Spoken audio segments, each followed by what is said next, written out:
Good morning, and thank you for being with us on this first Sunday of Daylight Saving Time. We begin this Sunday morning with Connecticut Attorney General William Tong. We have a lot to talk to him about. He joins me here in Studio A. Mr. Attorney General, thank you for being with us. Great to see you. We appreciate having you here, and the first thing we want to talk to you about is this ghost gun issue. It's something you've been outspoken about. We've had a number of police officers and police chiefs on the show, and they've said the issue with these guns is that they're untraceable, that they can't track what is happening, who has them, where they are. Doesn't that also complicate your efforts to control them? So what's the problem and what can you do about it? Yeah, ghost guns are literally ghosts. They're unserialized, unregistered. Nobody knows they're there.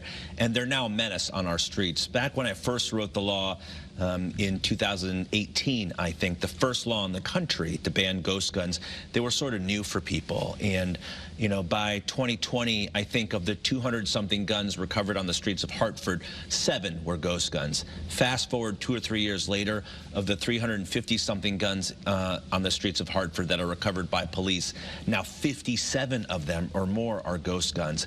And that's not just dangerous for people that live in Hartford and in our surrounding communities, but also for law enforcement. So what can you do about it? If those numbers are jumping that exponentially, if the whole idea is that they're untrackable, how does the state have that enforcement power like you might on stolen cars or something else that can be tracked? So we know how you get them. You buy them online. And we've gone after 4 companies, I think 3 in Florida, 1 in Utah, to shut down the supply. And so basically the way it works is you can get on a website like Steel Fox Firearms or Hellfire Firearms. That's another company.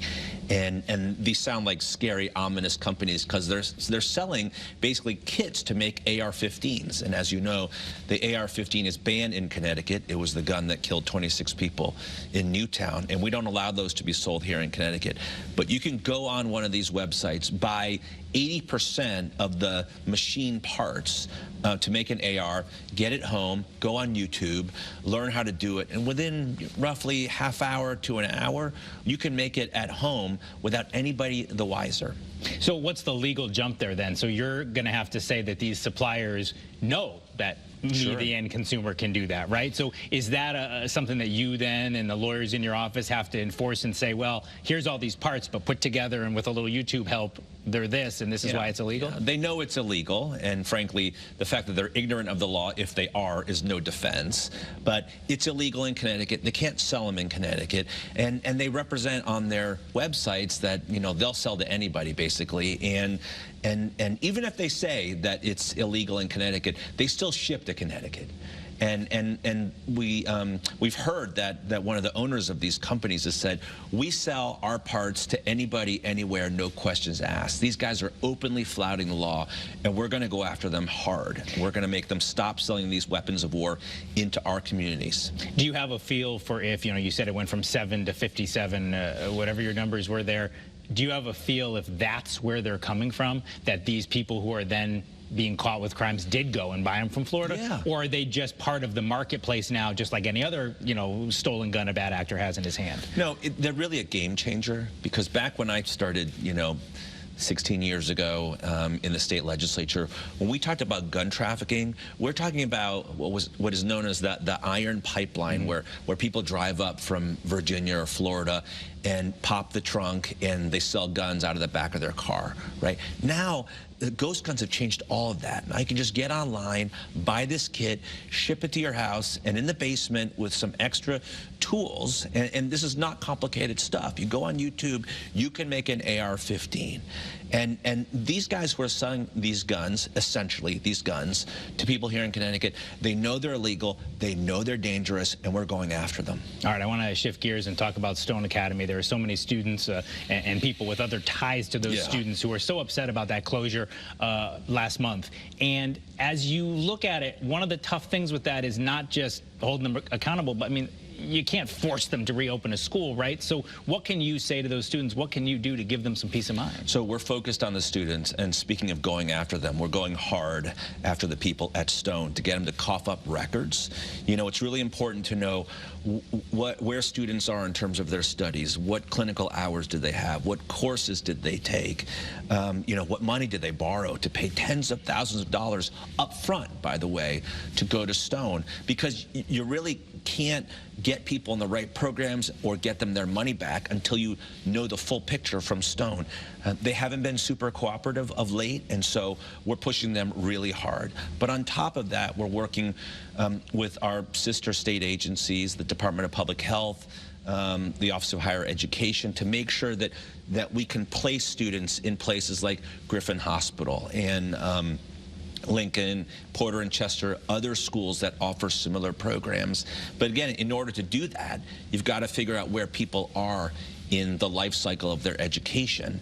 But we're getting to the bottom of that. We're getting that information, and we're trying to help students find a way to the right program or to get their money back. And certainly this story made a lot of headlines, but anytime you hear one of these stories where it's this type of educational program that shuts down abruptly, what always strikes me about it is this generally isn't someone who graduated from high school and mom and dad said, okay, time to go to college, and they reluctantly went.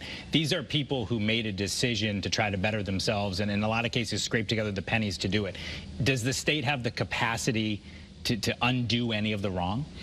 The harm's been done. Let's just be candid about that. And this is a very difficult situation. And I'd be lying to you if I said I could snap a finger and make it all right tomorrow. I think everybody knows that this is a really tough situation. But we're going to do everything we can to go after them and to try to force Stone to make it right for these students and to find programs for them. I think what's hardest about this is, you're right, these are people that are trying to make a career change. Very often we're talking about women of color. They probably already have a job, so they're trying to go to school while they're doing their day job to put food on the table. And the conduct, you know, the way they put people in clinical programs that maybe didn't count, or they had faculty who weren't qualified, or made them take out tens of thousands of dollars in loans before they even started class. It feels awfully predatory. I only have about a minute left, but I know one other thing you've been talking about is just generally having more fraud-fighting power in your office. Just give us quickly on that. What are you trying to do? So I think it surprises people that the Attorney General is limited in our state in our ability to go after misuse, waste, fraud, and abuse of public money, but we're quite limited. Actually, my ability to address waste, fraud, and abuse in the use of state money is limited to health and human services spending. And so when you talk about what happened in West Haven, or you talk about you know, the misconduct in the school construction program, or New London around the Port Authority, we're pretty limited in our ability to address that, and it surprises a lot of people. I think every public dollar, right, deserves equal protection, not just Health and Human Services, but every public dollar. And people assume and should be able to count on the Attorney General going after people who misuse public money. And that would take a legislative change? Yes. And you're confident it's going to happen? We feel good about it, yes. All right. We're all out of time. I know we have a million more topics we could talk about, but Attorney General William Tong, thanks for being with us on CT23. We'll have you again.